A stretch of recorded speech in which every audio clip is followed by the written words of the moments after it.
ఏలూరు జిల్లా బుట్టాయిగూడెం మండలం మర్లగూడెం అటవీ ప్రాంతంలో హత్య కాబడిన శిల్పా రాణి కేసును ఛేదించిన బుట్టాయిగూడెం పోలీసులు. బుట్టాయిగూడెం పోలీస్ స్టేషన్లో మీడియా సమావేశం నిర్వహించి వివరాలు వెల్లడించిన సిఐ. భర్త చనిపోవడంతో కొయ్యలగూడెం మండలం రామానుజపురానికి చెందిన ఎడ్లపల్లి గణేష్ అనే యువకుడితో సాన్నిహిత్యంగా ఉంటున్న శిల్పారాణి. అయితే శిల్పారాణిని వదిలించుకునే ప్రయత్నంలో ఆమెను మర్లగూడెం అటవీ ప్రాంతానికి తీసుకువెళ్లి అంతమొందించిన యువకుడు గణేష్ 48 గంటల్లో కేసును ఛేదించి నిందితుడిని పట్టుకుని రిమాండ్కు తరలించిన పోలీసులు. ఆ అమ్మాయి ఒంటి మీద ఉన్న టాటూస్ని బట్టి ఆ అమ్మాయిని మనం గుర్తించి ఎవరు ఏం చేసింది తెలియకుండా ఒక మర్డర్ కేసు 103,000 బిఎన్ఎస్ కింద క్రైమ్ నెంబర్ 132గా Buttayagudem police station case register చేయడం జరిగింది. మరి ఆ కేసులో మా ఎస్పీ గారి సూచనల సలహాల మేరకు నేను ఇన్వెస్టిగేషన్ చేయడం జరిగింది. మా డిఎస్పీ గారు పోలవరం డిఎస్పీ గారి పర్యవేక్షణలో ఆ కేసుని అతి తక్కువ సమయంలో 48 గంటలలోపే ఆ కేసుని ఛేదించడం జరిగింది. ఈ కేసులో నిద్రాలు వచ్చి సరిపోయిందంటే ఆమెకు వివాహం అయ్యి 2 పిల్లలు ఉన్నారు. 3 సంవత్సరాల క్రితం ఆమె భర్త చనిపోయారు.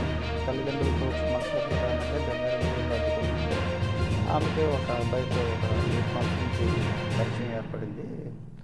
అతనికి కూడా వివాహం అయింది. ఒక బాబు ఉన్నాడు. వీళ్ళిద్దరి మధ్య పరిచయం ప్రేమగా మారింది. ఆ అమ్మాయి కొంచెం ఎక్కువ ఎమోషనల్గా ఇతనితో కనెక్ట్ అయింది. ఇతను ఆ అమ్మాయిని ఎక్కడి నుంచి వదిలించుకుందామని చెప్పి పని చేస్తుంటే ఆ అమ్మాయి ఎమోషనల్ చెప్పడం వల్ల అతనికి దూరం కాలేకపోయింది. అది మనసులో పెట్టుకుని ఏదైనా అవకాశం వస్తే ఆ అమ్మాయిని చంపాలని ఆయన ముందుగా వేసిన పథకం ప్రకారం 20వ తారీఖు ఆ అమ్మాయిని చేసుకుని మా దగ్గర పాలిస్తారు.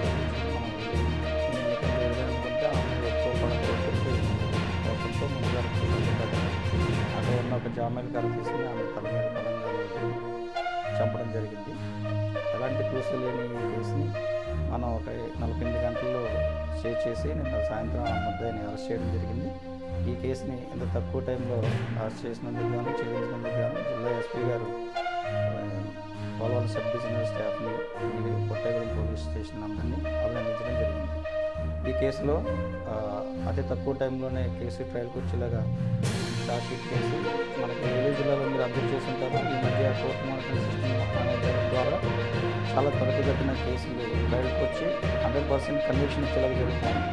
జిల్లాలో ఈ మధ్య చాలా మంచి కేసులు 14 సంవత్సరాలు 20 సంవత్సరాలు కూడా కేసులు పడ్డాయి.